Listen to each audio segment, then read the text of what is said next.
धावत्या बसचे समोरील टायर फुटले. चालकाने कसबपणाला लावत 70 प्रवाशांचे प्राण वाचवले. कळंब. चालकाने कसबपणाला लावत समोरील उजव्या बाजूचे टायर फुटलेल्या बसला खड्ड्यात कोसळण्यापासून वाचवत रस्ता दुभाजकावर चढवत अलगद थांबवत मोठा अपघात टाळला.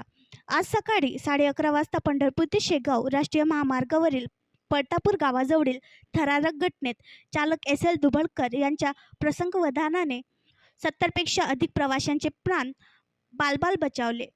याविषयी अधिक वृत्त असे की परभणी जिल्ह्यातील जिंतूर आगाराची जिंतूर ते सोलापूर बस क्रमांक MH14 BT 2248 येरमाळा कळंब मार्गे परतीचा प्रवास करत होती. बस प्रवाशांनी खचाखच भरलेली होती.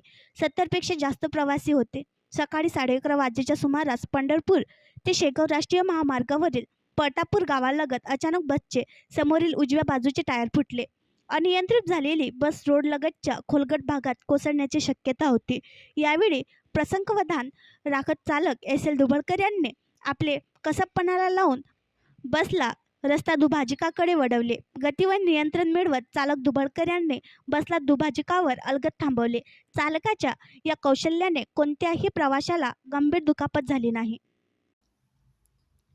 आणखी नवीन व्हिडिओ पाहण्यासाठी आमच्या देशमुख एक्सप्रेस न्यूज चॅनलला सबस्क्राईब करा, लाईक करा आणि शेअर करा.